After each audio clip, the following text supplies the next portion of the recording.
कराची में रहती हैं आप, पाकिस्तान से। हिंदुस्तान दूर है वहां से, और आप पाकिस्तान से अकेली 4 बच्चों को लेकर हिंदुस्तान चली आई। क्या वजह थी? इनका प्यार था सर, कैसा प्यार था? बेइंतहा, सबसे ज्यादा, क्योंकि मैं अकेली वैसे भी रहती थी और पति मेरे इतने अच्छे नहीं थे जितने अभी अच्छे बन रहे हैं। इतने अच्छे बिल्कुल ना थे जितने भी अच्छे बनने की ओवर एक्टिंग कर रहे हैं। और मैं रिक्वेस्ट करती हूँ आप लोगों से उनकी बातों पर ध्यान ना दें, ठीक है? नहीं, मैं शुरू से आपसे जानना चाहता हूं, पाकिस्तान और हिंदुस्तान के रिश्तों के बारे में भी आप जानती हैं, वैसे ही ठीक ठाक नहीं है, तनाव बना हुआ है। और ऐसे में एक सीमा नाम की 28 साल की एक लड़की या औरत कहूं, अपने 4 बच्चों को लेकर एक अनजान देश में यूं ही चली आती है बिना वीजा के। तो इतना बड़ा जोखिम आपने लिया? लेना पड़ा सर। अब 2 ही रास्ते थे, या वहां रह के रोना ही था, यहाँ ट्राई करना था। अगर मैं पकड़ी भी जाती ना तो मुझे ये दुख ना होता कि मैंने कोशिश ना करी, वरना सारी जिंदगी पछताती कि मैंने कोशिश ही ना करी सचिन के पास जाने की। काश मैं कोशिश करती। मैंने कोशिश करी और कामयाब हो गई। मैं पहले इंडियन वीजे से आना चाह रही थी, पर मुझे इंडिया का वीजा नहीं मिला सर, तो मजबूरन मुझे ये रास्ता अपनाना पड़ा। पहले तो हम मिल चुके नेपाल, ये भी आए, मैं भी आई, इन्होंने बॉर्डर क्रॉस करा, इनको मतलब सारा इन्फॉर्मेशन मिली बॉर्डर में कैसे होता है। हम 7 दिन साथ रहे, घूमे फिरे, शादी करी, बहुत अच्छे से एंजॉय करा हम दोनों ने। वहीं पे खाना पीना, होटल, सब कुछ था। फिर मैं चली गई, बच्चे पीछे ही मेरी चची के और बहन के पास थे, तो मैं वापस चली गई। मुझे जाना पड़ा बच्चों के कारण ना। शायद मैं तब नहीं भी जा रही थी, तो मुझे इन्होंने कहा कि चली जाओ। शायद मैं खुद गर्व सी हो गई थी, पर ये ना हुए। चलिए, मैं ये जानना चाहता हूं सचिन आपसे, आपको इनसे प्यार कैसे? सर पबजी से हुआ था। आप पबजी खेलते थे? हाँ जी, पबजी में मिले थे। पबजी में मिलने के बाद नंबर एक्सचेंज करा। नंबर एक्सचेंज करने के बाद धीरे ये धीरे कब की बात है, कितना वक्त हुआ? 2020 की। 2020 में जब पहली बार आप पबजी खेल रहे थे, या पहली बार इनसे आमना सामना कैसे हुआ था, वो अगर कहानी बताना। वो खेलते खेलते ही जी, मैं काम पे जा रहा था तो खेलते खेलते ही ऐसे ही पबजी में बात करते हैं, जैसे फ़ोन पे होती है बात, ऐसे बात भी हो जाती है, पबजी भी खेलते हैं। तो ये बोली इनके लो मेरे पास, जैसे मांगते हैं गन फन वैसे मांगते हैं पबजी में। तो मैं दुकान पे जा रहा था, तो क्या कहते हैं, मैंने एक गेम खेला इसके साथ, रखने के बाद फिर मैं दुकान पे काम करने लगा, मैंने फ़ोन रख दिया। उसके बाद फिर मैं छत पे सो रहा था। फिर उसके बाद ये 10 बजे करीब, 9 बजे करीब ऑनलाइन आई थी, फिर हम दोनों साथ में खेले। फिर यहाँ पे कम आता था खेलना, में थोड़ा ठीक खेल लेता था। तो क्या कहते हैं, खेलते 15-20 दिन खेल कर हमने फिर नंबर एक। आपकी पबजी गेम से दोस्ती हुई, बातचीत हुई, 4 बच्चे हैं। शादी कैसे हुई थी आपका, क्योंकि लव मैरिज थी या क्या? लव मैरिज नहीं थी, खाली कोर्ट मैरिज थी। लव मैरिज ऐसा था कि मेरे पास कोई कजन था, मतलब खलनायक था। हम वो मुझे कहता था रिश्ता मांगा, सबको पता कि ये पसंद करते हैं, तो पसंद से हो बिलोंग करते हैं, तो पाकिस्तान पसंद की शादी नहीं होती है। शहर में अब होती होगी तो अलग बात है, पर गांव में बिल्कुल, गांव में ही हुई है। तो बहुत बहुत हो सकता है ये ऐसे हम रिश्ता नहीं करेंगे। इनसे हैदर से मैरिज करा दी कागजी। मेरे मामा राजी ना थे। मेरे मामू जो है ना, वो कोई भी राजी ना था हैदर से। अब तक इनके कारण मेरे मामू बात अब तक मुझसे। तो आपकी शादी मर्जी के खिलाफ हुई? ये हैदर को पता है कि मजबूरी के कारण हुई, अगर उसे कोई पर्सनली पूछे तो। उसके बाद 4 बच्चे कब हुए? पहला लड़का 15 में हुआ था मुझे, हाँ। उसके बाद दूसरी लड़की हुई, उसके बाद तीसरी, और मुन्नी जब मेरे पेट में थी ये चले गए थे। कहाँ गए थे? सऊदी अरब। तो आप दोनों की लड़ाइयाँ बहुत हुआ करते थे, शुरू से लेके हम बहुत लड़ते थे, बहुत मारपीट होती थी हम दोनों में। ये वहाँ के मोहल्ले वाले बता सकते हैं, और ये हैदर से भी कोई पूछ ले कि आपने कभी इसको पत्नी को मारा नहीं, कि कभी आपने इसके।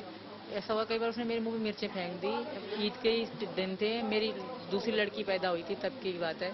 तो बहुत लड़ाई होती थी हम दोनों में। कई बार मेरे पापा बीच में आए, एक महीना मैंने तब भी मैंने तलाक लेना चाह रही थी। पापा घर 1 महीना रही, फिर मेरी बड़ी बहन ने नहीं लेने दी, लड़ाई करी मुझसे, और मुझे पापा घर से जाने को कहा, तो मैं चली आई गुस्से में।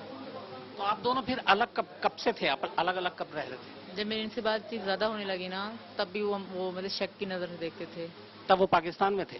ना। वो आए नहीं वापस, कभी भी नहीं आए। किस साल में गए थे? 19 में। तो 19 के बाद 23 तक नहीं आए। अब तक नहीं आए थे। तो मतलब जब वो नहीं थे उसके बाद फिर इधर सचिन से आपकी दोस्ती हुई, फिर प्यार होगी, हाँ। हुआ। तो जब पहली बार आप दोनों को जब प्यार हुआ तो आप दोनों कब मिले थे उसके बाद पहली बार नेपाल में? 10 मार्च 10 मार्च जी 2023। 2023 में आप कैसे पहुंची नेपाल? मैंने टिकट करवाई, जैसे टिकट होती है वहाँ से टिकट करवाई। फहद भाई, सैयद फहद अब्बासी एजेंसी है वहाँ पे कराची शहर में, नर्सरी के पास में ये आइस डिपो लोकेशन है। तो वही पे हमने टिकट कराई थी सैयद फहद अली शाह से। उसमें मैंने सब बच्चों की भी करा रही थी, तो अब्बू की डेथ के कारण बच्चों की मैंने फहद भाई से पैसे वापस ले लिए थे, तो उन पे मेरे मतलब 2 लाख में तब मैंने फिर दोबारा टिकट करवाई फहद भाई से। तो आप अकेले वहां से मिलने के लिए निकल गई, आपको डर नहीं लगा था? डर वैसे तो डर नहीं लगा कि क्या हुआ, कोई मुझे मार तो नहीं देगा, गवाह तो नहीं कर गया, इस तरह का कोई डर नहीं था। कंफ्यूज जरूर थी कि क्या, मतलब मैंने ये भी देख रखा था यूट्यूब से कि मतलब एंट्री केस पे पहली बार मैं एयरपोर्ट में घुसी थी तब। सोशल मीडिया पे बहुत सारे लोग धोखा देते हैं, तो आप तो पबजी के जरिए सोशल मीडिया पे मिले, आपको लगा नहीं जिस लड़के से, अनजान लड़के जिसको देखा नहीं, हिंदुस्तान से है वो, और उससे मिलने जा रही, तो आपको डर नहीं लगा था इस बात, धोखा हो सकता है? मुझे डर नहीं लगा, मुझे इन पर बहुत विश्वास था, और मैं खुद को बहुत मजबूत समझती हूँ। मैं समझती हूँ मतलब देश हो कुछ भी हो, जब तक बंदा खुद टेढ़ा ना होगा, खुद गलती ना करेगा, कुछ भी नहीं हो सकता। पहला रिएक्शन जब आप दोनों एक दूसरे को आमने सामने देख रहे थे, एक बार पहली बार आमने सामने आप मिल रहे थे, तो आप दोनों की उस वक्त क्या रिएक्शन था, क्या भावनाएं थी? कोई पता ही नहीं क्या रिएक्शन थी, क्या वो था। इतनी खुशी मिल रही थी कि बहुत खुशी मिल रही थी। तो एयरपोर्ट पे आप दोनों मिले, इसके बाद फिर कितने दिन रहे वहां पर? 7 दिन सर, 7 दिन। मैं 7 दिन, बच्चे अकेले थे तो मैं 7 दिन की टिकट कराई थी। तो जब आप काठमांडू में थे बच्चों से बात करती थी? हाँ, वीडियो कॉल में हमारी बात होती थी। मैंने अपनी बहन को कहा था मैं लाहौर घूमने जा रही हूँ, इनको हटा के मैं वीडियो कॉल पे बात करती थी उनसे व्हाट्सएप पे। घर वालों को तब पता नहीं था? उनको लाहौर का पता था। फिर आप दोनों ने नेपाल में शादी की? बिल्कुल। कहाँ, कैसे, उसके बारे में बताओ। वो वहाँ पे एक टैक्सी ड्राइवर भी थे, उनका नंबर भी था अभी तो उनने फ़ोन तोड़ दिया। उनकी हेल्प से पशुपतिनाथ गए हम लोग, मतलब शाम के ही समय था, तब करी हमने। वहाँ बहुत अच्छी मंदिर है, बहुत सुंदर है वो, वहीं पे। तो 7 दिन रहने के बाद जब आप दोनों अलग हुए, एक को हिंदुस्तान आना, एक को पाकिस्तान, तब किस वादे के साथ अलग हुए थे? यही कि दोबारा मिलेंगे। मैंने कुछ सुबह शाम कहती थी, जब जैसे दिन आ रहे थे ना, मैंने कहा सचिन हम दोबारा मिलेंगे ना, कहते थे हाँ मिलेंगे। मैं बहुत 2 दिन हम बहुत रोते रहे, फिर लास्ट के 2 दिन बचे ना, 17 को मुझे जाना है, 15 के बाद हम बहुत रोते रोते गुजारे। और वो मेरी वीडियो मेरी टिकटॉक आईडी में और मेरी इंस्टा की आईडी में पड़ी है। बहुत बुरा हशर था। फिर मैंने इसके साथ मैंने पूरी रात हम सोते थे तो मोबाइल ऊपर रख देती थी, वीडियो चलती थी रिकॉर्डिंग, 10-10 घंटे की, 8-8 घंटे की हमारी वीडियोस पड़ी हैं कि मैं जुदा हो जाऊंगी तो देखा करूंगी। और ऐसा ही होता था, जब मैं चली गई तो वही देख देख के मैं सोती थी रात को। आपने जब ये तय हुआ था कि ये इंडिया आएंगे, तो चारों बच्चों के साथ आपने कहा था कि अपनाऊंगा? हाँ जी सर, चारों बच्चों के साथ। वजह साथ बच्चों को लिया, बिन माँ के बालक ऐसे ही रहेंगे, हम अपना जीवन वो करेंगे, काटेंगे यहीं पर। बच्चों को लिया, मैं अपनाऊंगा। मैंने खुद भी कहा था, मैंने आज तक इससे ये भी नहीं कहा कि बच्चों को रहने दे, तू ऐसा मत कर, नहीं। मैंने खुद कहा था कि बच्चों को तू लेकर आ, और यही बहाने से, यही कहकर हम जुदा हुए थे पहले नेपाल में। उनकी तेरे बगैर, तेरा वहाँ कोई है नहीं, और बच्चे बगैर माँ के बालक, बाप भी नहीं है, और तू भी नहीं रहेगी, तो छोटे छोटे बच्चे हैं, कैसे रहेंगे वहाँ पर। तू बच्चों को लेकर दोबारा आना, जब रहेंगे यहाँ पर। आप पाकिस्तान से फिर बच्चों को लेकर कैसे पहुंची नेपाल? कितनी तारीख को निकली और वहां से यहाँ तक कैसे पहुंची, वो कहानी? 10 के 4 बजे निकली शाम में भाई, 4 में निकले तो 11 घंटे मेरा स्टे था दुबई में, क्योंकि सस्ती टिकट, जो महंगी टिकट उसमें स्टे कम होता है, 2 घंटे 1 घंटे का, तो मेरी सस्ती टिकट थी। तो 11 घंटे में दुबई एयरपोर्ट में बैठी रही, बच्चों के साथ वेट करती रही अपने जहाज़ का ना। तो दुबई एयरपोर्ट में लोग अच्छे थे, मेरी लड़कियां मुझसे उठवाई, जहाज़ में बिठवाई, 5 टिकट करी हमने 6 लाख में। तब रिटर्न भी थी, रिटर्न के साथ 6 लाख हुए हमारे। तो यार दुबई से फिर मैं अगले सुबह को पहुंच गई, सुबह को सवेरे 11 की सुबह को सवेरे मैं पहुंच गई वहाँ काठमांडू। फिर मैंने वहीं पे एक होटल पहले बुक करा, बच्चों को खाना खिलाया। फिर उस होटल वाले ने मुझे बताया कि ये जगह है, तो वहीं से मैंने बस वाले से बात करी, तो उन्होंने मना कर दिया कि बस फुल है, तुम अभी नहीं जाएगी। फिर उन्होंने मुझसे नंबर लिया कि दूसरी बस जाती है, अगर जगह हुई तो मैं आपको बता दूंगा। तो मैं होटल पे चली, उन्होंने कहा सो जाओ रात को, तो मैं सो गई। उस रात हमने आराम करा, बच्चे ने खाना वाना खाया।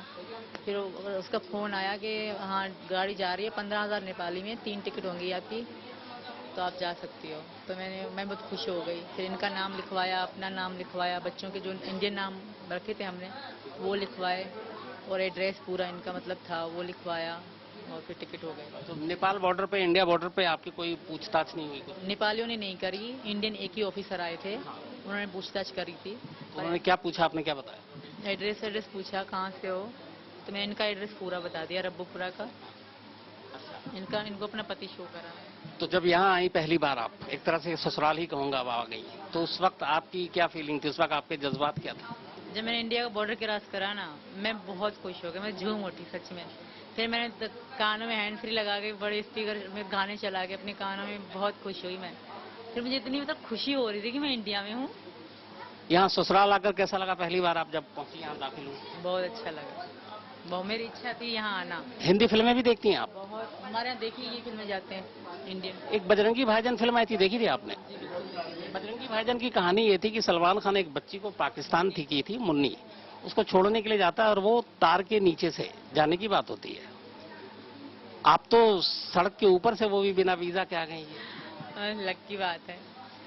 सलमान खान ने सोचा नहीं था ना, सोचता तब भी सलमान खान अच्छा तरीका निकालता ना, एम ही मट्टी के नीचे से चला गया। यहाँ अगर अब आप खुश हैं? बहुत। बस आप लोगों से रिक्वेस्ट है कि योगी जी से हमारे लिए ये रिक्वेस्ट करें कि मुझे यहाँ रहने दिया जाए, बस मुझे यहाँ की नागरिकता मिल जाए और मैं वापस नहीं जाऊँ। आप पाकिस्तान नहीं जाना चाहती हैं? जो आपके पुराने शौहर हैं गुलाम हैदर, उन्होंने एक वीडियो जारी किया है और सऊदी अरब से और अपील की है कि हमारी बेगम को वापस पाकिस्तान भेजा जाए। उस वीडियो को आपने देखा? जी देखा। आप उस पर क्या कहना चाहेंगे? मैं बिल्कुल भी नहीं जाना चाहूंगी। वो मतलब दिखावा कर रहा है सिर्फ, ठीक है, वो दिखावे के अलावा कुछ नहीं कर रहा। मैं नहीं जाऊंगी। वो सबको मतलब मोदी जी का नाम ले रहे हैं, ये सिर्फ ड्रामा ही कर रहे हैं, दिखावा कर रहे हैं। कोई प्रेम नहीं है उनके इंडिया के लिए या मोदी जी के लिए या किसी के भी लिए। वो सिर्फ मुझे वापस बुलाएंगे, फिर जो मेरे साथ होगा वो मुझे भी नहीं पता कि मेरे साथ क्या होगा। पत्थरों से मारेंगे मुझे। 1% को अगर मान के चलते हैं, अगर वो कह रहे हैं आप पाकिस्तान पहुंचे गए, तो आपको लगता है पाकिस्तान में आपके साथ क्या होगा? मार देंगे, बता तो रही हूँ, पत्थरों से मारेंगे। थू थू तो जमाना कर रहा होगा अभी से ही मुझे, फिर तो मेरा बहुत बुरा असर होगा। मैं नहीं जाऊंगी सर। आप जाना नहीं चाहती हैं? बिल्कुल भी नहीं जाना चाहती, क्योंकि मैं ये हिंदू, अगर ये मुस्लिम होते फिर भी अलग बात है। ये हिंदू हैं तो इसके लिए मुझे कोई भी माफ नहीं करेगा। मैंने अगर धर्म छोड़ा ये वो करा। तो ये है सीमा और सचिन, और इन दोनों की कहानी इस वक्त पूरे देश में है। और यहाँ पे जब मैं आया हूँ, जहाँ पे ये दोनों रह रहे हैं, इनका घर है, मुझे पता चला कई लोगों से कि सुबह से यहाँ भीड़ है। तमाम जो आस पड़ोस के लोग हैं वो भी इन लोगों से मिलने के लिए आ रहे हैं, और ज्यादातर चेहरों पे खुशी का ही माहौल देखा है मैंने। तो बस फिलहाल इतना ही। जो ये पूरा गांव है उस गांव रब्बूपुरा, तो रब्बूपुरा में ये तमाम लोग मौजूद हैं, और तमाम लोगों का एक तरह से इनको पूरी तरीके से समर्थन भी है। और इनकी अपील ही इन दोनों की कि सरकार